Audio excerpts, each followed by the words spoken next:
Hey guys, Interjection here, and today we have another game of Age of Empires 3 from PK Clan Tournament 4.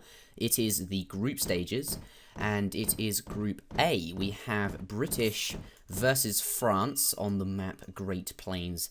And in the south of the map here we have Tombo in blue, playing as the British. He is from the Japanese Age of Empires 3 community, and definitely one of the stronger Japanese players in this game. And certainly one of the favourites to go through first, possibly second in this group. Of course, the top two players from every group will progress through to the next round. Playing as French in the north of the map, we have Tibia, another very good player, and certainly another one of my favourites to go through to the next round. I expect we'll see Tombo and Tibia, both of these players, in the next round. So this game should be fairly nice, and of course I decided to bring you this one because we don't have any of those crazy overpowered civilizations. There's been a lot of hate for India and Iroquois and the such, simply because they are such strong civilizations in obviously early game and in 1v1. We'll take a look at what Tombo is up to though, and as we can see, the British player here using his starting wood to grab himself an early market and of course get that hunting dogs upgrade, which costs 50 coin, 50 wood, and increases your settlers gather rate on food from huntable animals by 10%. British players sometimes will not build a market and instead will build an extra manor and then possibly collect a little bit more wood and build a third manor, and that is because of course British manors produce a settler when they are built. We all know this. I'm saying that for the benefit of people who perhaps do not play Age of Empires 3, though even I think they will probably know what British manors do, so never mind. This is just my style of commentary, I guess. Anyway, having 3 extra settlers or even 2 extra settlers from the beginning of the game is certainly a viable option, but then again the market is quite nice too, because it does mean you can easily get, of course, gang saw and place a mine from the market. You can get those upgrades during transition to the Colonial Age. His first shipment here is, of course, 3 settlers, which is fairly standard since, of course, those give you such a powerful boost at the very beginning of the game. I'll turn Fog of War on, and what I find interesting is that yes, he's found his first hunt over here, and it's a deer hunt, which aren't so great since they only die in 2 shots, meaning they are quite difficult to herd, whereas your, of course, bison die in 3 shots, so you can shoot them towards your base a little bit more easily. And he hasn't kind of scouted all around his base here. He's kind of left this black, and he doesn't really know if there are any hunts there. Of course, there could be like a bison hunt, which would be very nice to herd, very easy to herd, which he kind of does need later on in the game, because of course British are usually one of the more defensive civilizations, and having hunts is of course very important. We'll switch over to the other player, of course playing French here. Tibia himself has also gone for an early market, which is much more expected and much more standard with France. Of course, hunting dogs is a very nice upgrade. They don't have that bonus from the manors which the British have, and instead get their economic bonus from the market. But then again, you know, British manors, market, both viable options, and both people, lots of different people have different opinions on which is better and which is not. Anyway, we see here the French player clicking up to the next age now. Using the quartermaster, he'll grant him 400 wood upon aging up, and with that wood we'll see what he does. A very common French strategy is to build both a barracks and a stable, and you can use, of course, hussars very early on to get a few raids in, kill some of your opponent's settlers and do some nice damage, and then start training musketeers, which of course are a much more versatile unit and fare better in more fights. Of course, cavalry are weak to infantry, or heavy infantry, and heavy infantry, generally musketeers, are what you will see a lot of early on in a colonial war. Anyway, as you can see here, the French player now getting place and mines as well, going to get that coin upgrade, and also getting greatcoats, which increases settler hit points. I imagine both players will do that, since obviously settler HP is just so worth it if you have an early market, and whenever you do build a market, it is always worth getting that upgrade as early as you like, really, after you've obviously clicked up to the next stage, because it increases settler HP by so much, and it's just, yeah. Anyway, at the market, he'll also probably get steel traps when he ages up. We'll take a look at what the other player is doing, and we'll stop speculating. We'll wait until he's actually there. Anyway, Tombo, I don't know if he did get the other upgrades, such as gang saw. I imagine he did, But, yeah, anyway, we'll verify if he's gone for settler HP, and he has, as we can see, 202 HP. Normally they have, 120, 125, something like that. Anyway, here, going up with the governor politician who grants you an outpost and 200 coin. Of course, the British don't have the quartermaster. If they did, that would be great for them, since, of course, wood from the age up bonus would be nice for building manors with, and as we all know, British settlers, you get a free settler each and every time you can fully construct a manor house. Here, though, collected the wood during transition, as you can see, for a barracks, and it looks like he's built 2 manors in transition to the next age, which is also fairly standard for British players. You don't want to overboom.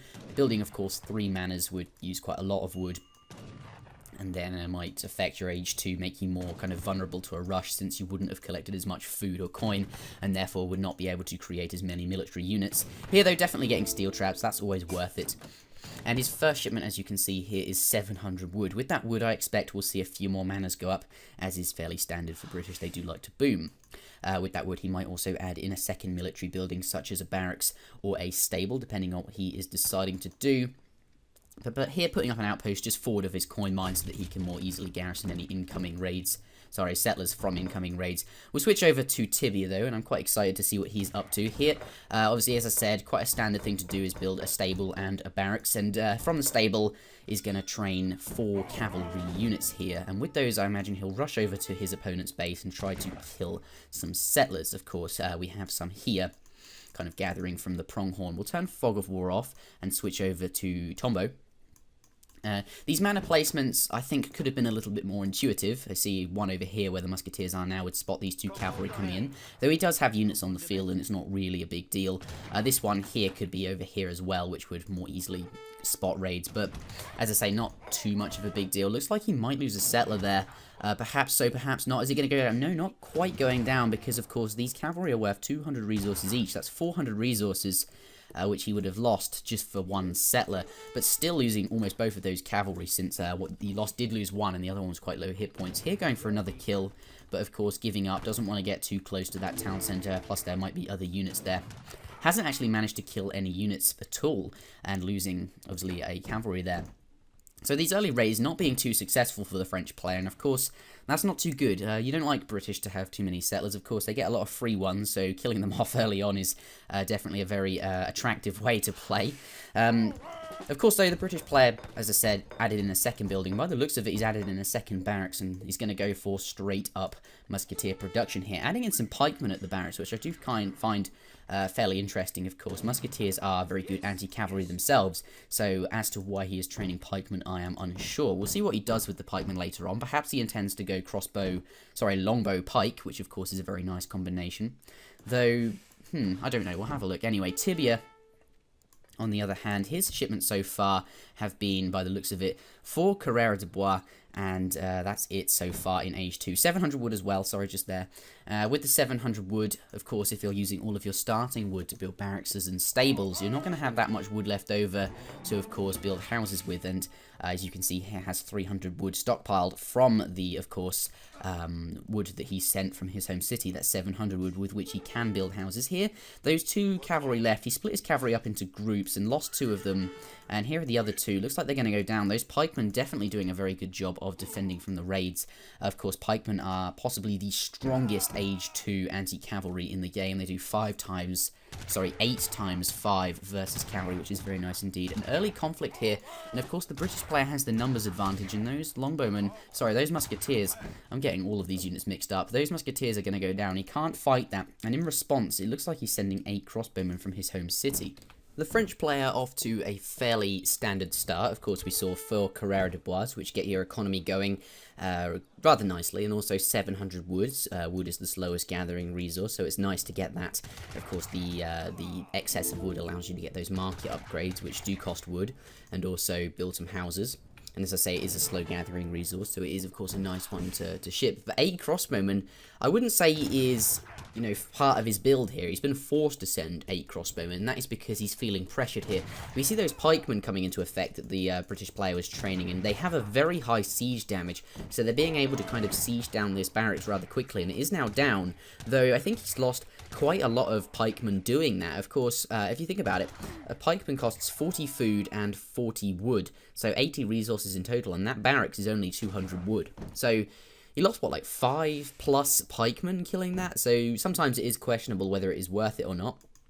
Anyway, I will mention that with that wood that the French player shipped, getting amalgamation, which of course increases coin gather rates by 20% from the market, costs 200 wood, and still has some wood left over to build a house with, and some settlers on wood with which he can build more houses. Though I do find it kind of unusual, or not unusual, I just say, you know, since he's lost that barracks, he's going to need to find more wood from somewhere to replace it with. He does have one barracks, but he has an economy which is able to produce double musketeers from, of course, both barracks. So if he wants to continue creating musketeers at that rate, he's going to have to build another barracks, and that wood is going to have to come from somewhere. You're either going to buy it, which of course isn't very, you know, cost efficient. The market is never a great thing to use.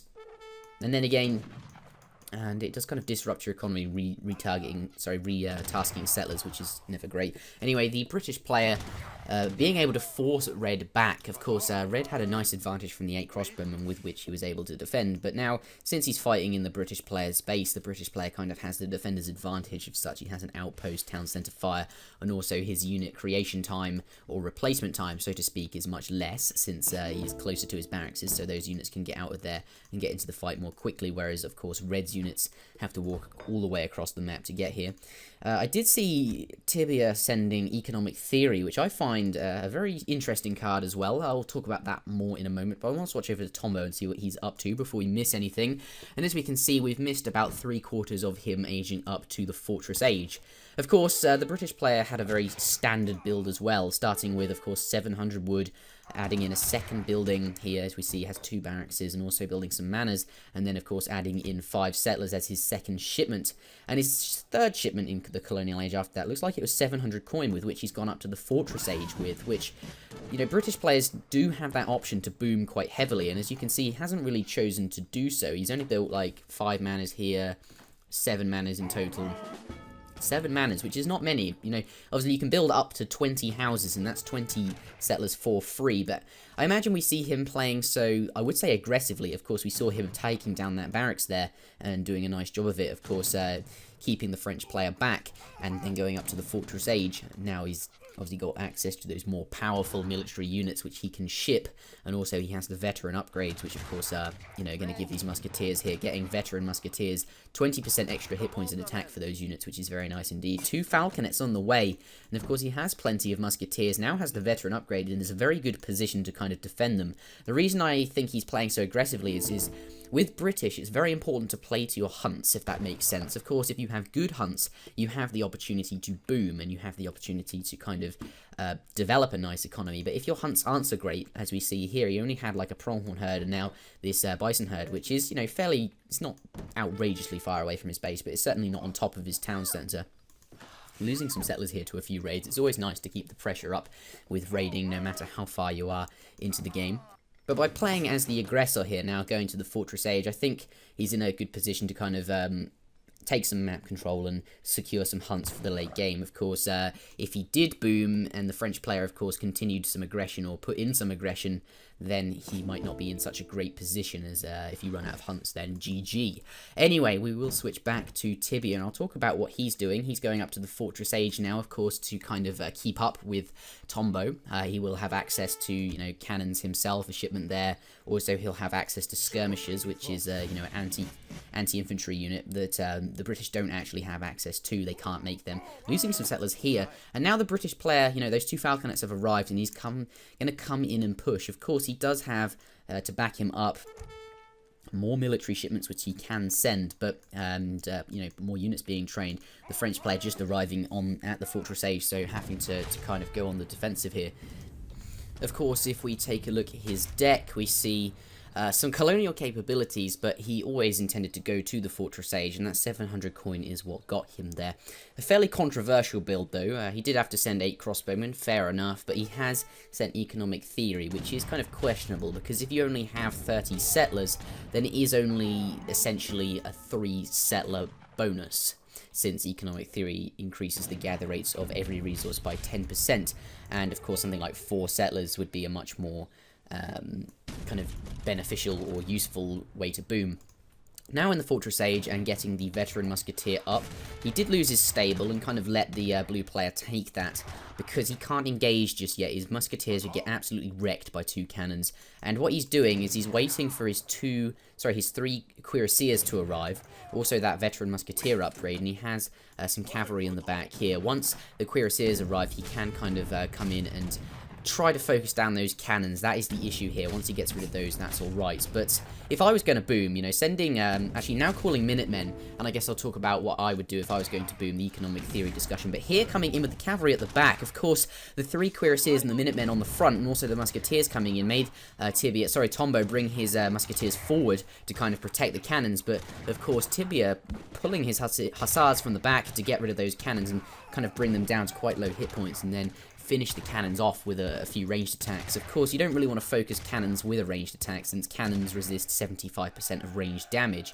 and therefore do not resist any melee damage. You want to kill them with cavalry, which get up and close fast, kind of like how knights counter monks in Age of Empires 2. For anybody who was wondering if I had any Age of Empires 2 knowledge, I do. I do enjoy watching Zero Empires. I say that time and time again here. But anyway, the British player being able to actually push blue back and doing quite a nice job of it indeed. We'll see what Tombo has in store. Of course, he sent the Yeoman upgrade, which grants you access to the Guard Longbowman upgrade in the Industrial Age. Of course, you still only has Veteran Longbowman. And Yeoman also increases the range of Longbowmen and makes them very formidable units, especially when massed. If you have a big, massive Longbowman, that can be quite scary. Now sending 10 Longbowmen from his home city, and also going full longbow mass. Anyway, we'll switch back to Tibia, and as you can see, this is a very back and forth style game. Of course, since they're now both in the Fortress Age and have, you know, very stable, very powerful economies, I guess I should really compare their economies. They will be able to kind of push each other off, and I think we're going to see the build up to a big fight, because neither player wanting to fully engage here. They're both, of course, able to ship units and train units. The French player here wanting to add in a few skirmishers before he has, you know, any kind of aggression. Of course, skirmishers doing 18 multiplied by 2 versus heavy infantry and ranged cavalry would, you know, be very nice here. If we take a look at Tibia, we see he is sending 2 falconets, clearly waiting for those before he goes into any engagement. And if we take a look at Tombo, you know, he's now sending 8 settlers, going on the boomy approach, but of course he could wait for stuff like, you know, 5 hussars or whatever he decides to send. Anyway, the British player not really able to push in here because, yes, he might be able to kill those falconets and focus them down with everything he has. And to be honest, he'd probably be able to do it. It just wouldn't be a cost-effective way of doing it, and he might as well wait for, you know, something else before he can. So both players, you know, keeping up the pressure here, but being very passive and no all-in aggression. Anyway, back to that economic theory discussion. I said I personally would have sent, say, something like 600 wood. As you can see, he has 24 cards out of 25, which I thought was quite amusing. He could have 600 wood in there, and with 600 wood, that puts you in the perfect position, especially when playing as French, so you do try to be a bit aggressive Colonial Age, and it could obviously give you, that costs 200 wood, get this trading site, and also 200 wood, that trading site, and then you have 200 wood spare to kind of get the next upgrade with. Here, though, of course, lots of Dragoons, and Dragoons have a ×2 multiplier versus artillery. Yes, falconets resist 75% of range damage, but still, their ranged attack is 26 multiplied by 2, resisted by, you know, reduced by 75%. They're still fairly okay, being able to focus down those cannons, especially since these longbowmen have such a huge range. I believe longbowmen and falconets have exactly the same range once Yeoman has been sent. Don't quote me on that one, though, I might be wrong. Anyway, Tibia here has a shipment ready. We'll see what he's sending. 8 skirmishers, and, you know, if he had those 2 falconets still, I think he'd be in a much nicer position, but unfortunately losing them and seeming to be massing cavalry. Cuirassiers, of course, are very powerful cavalry, very, very tanky, and of course do 30 damage area 2, which is very strong. Area damage is always nice, especially against you know, veteran longbowmen. Skirmishers on the way, which of course do good damage versus dragoons and veteran musketeers. We'll switch over to Tombo though and see what he is up to. Sending these more late-game upgrades, we see cavalry combat here on the way. Adding in an outpost over here, of course, starting to run out of herds, and it's nice to always be able to garrison your units in an outpost, which is why we see, of course, this here. You can garrison these 2 settlers into there, and also if he was to gather over here from the hunts as well, and he'd be able to garrison there, some nice resources to protect. Though, you know, denying the hunts here and the outpost, looks like he's going to bring those settlers down, putting the British player, he's going to force him onto the offensive. We also see Red putting up a town centre for that more late game economy, though I do not think Tombo has finished booming with his manors yet. As you can see, he only has 120 population, and therefore has at least 8 manors, which he can still build. 11 manors built so far, as you can see here if I hover over it. So still has the potential to boom with, obviously, the manors before Tombo himself starts to add a town centre. Here, though, if we're taking a look at the units that both players has, the British player has a very scary longbowman mass. Of course, veteran longbowmen, of course, very powerful. The yeoman upgrade as well. I said when massed they are quite formidable, and especially with yeoman. And also he has a very large dragoon mass. These two units here are a very nice combination that cover each other well, since, of course, longbowmen, they do reasonable damage, okay, I guess against skirmishers. I guess the range upgrade is the thing which really makes them scary here. And what they are countered by is, of course, the cuirassiers. And cuirassiers, you know, are good counters to longbowmen, but not the strongest, not in the same way that a dragoon is a very hard counter to a cavalry unit. So these, of course, cuirassiers are going to be protecting the longbowmen from cavalry. Dragoons do 29 range damage multiplied by 3 versus cavalry. That is a very, very hard counter, and if you think about it, it's just not in the same league as a cuirassier doing 30 area 2. It's just not the same. So here, his skirmishers are going to be kind of countering the dragoons. Of course, skirmishers do ×2, as I said, and his cuirassiers are going to have to counter the longbowmen. We're going to see how that turns out for him. We'll switch over to Tibia and see what he's sending. Of course, 5 cuirassiers on the way. Does he have any more shipments? Not just yet.